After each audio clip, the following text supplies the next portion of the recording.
जनाब ज़ैनब सलामुल्लाह अलैहा जमाल के पहलू पे कभी गिरिया नहीं किया, जमाल के पहलू पे कभी गिरिया नहीं किया। ये तो बहुत खूबसूरत पहलू है।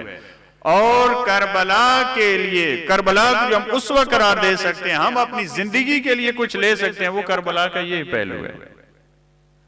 वो करबला का ये पहलू जो जमाल है, इसको आज अपनी जिंदगी में, जो वहां सब्र और रिज़ा था आज हम ले सकते हैं, जो वहां वफा थी, वहां पे ईसार था, वहां कुर्बानी का जज्बा था, वहां पे इस्तिकामत थी, वहां पे जो जिक्र खुदा था, वहां पे जो रजस थे, वहां जो दीन का दिफा था, वो सारी चीजें आज हम ले सकते हैं। ये हमारे मकतब का सरमाया है, इसी को हम लेके आगे बढ़ सकते हैं। दूसरा मसाइब का पहलू, वो तो गिरिया के लिए, वो तो इंसान को दुख होता है कि उन हस्तियों पे इतनी मुसीबत क्यों आई, वगरना उसका तो कोई सानी नहीं है, उसका तो कोई ये नहीं हो सकता कि अब दूसरा कोई ऐसा हो जाए। वो वाकया तो इस तरह से देखिए, करबला के इस पहलू से दर्स लिया जिन्होंने, वो जुल्म के मुकाबले में खड़े होते हैं, वो जुल्म के मुकाबले में खड़े होते हैं। वो कभी वो नहीं कहते कि हमने शिकस्त खाई है, कुछ नहीं रहा उनके पास, वो फिर भी कहते हैं कि हम खड़े हैं और हम खड़े रहेंगे। जो करबला के इस पहलू से दर्स लेता है,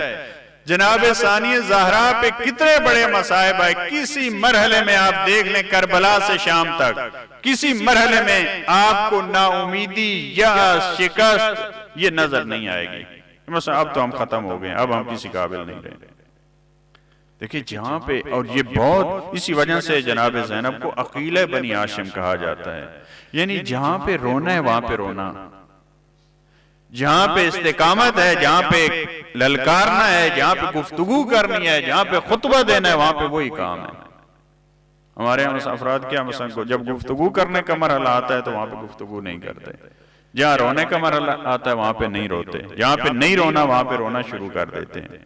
जनाब ज़ैनब की जिंदगी में रोना है, गिरिया है, बेताबी है, बेकरारी है,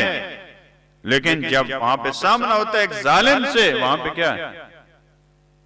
हाँ जहां पे मुसीबत का पहलू है वहां पे गिरिया।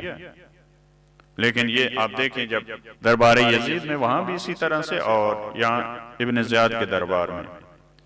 वाक़ई जिस तरह से,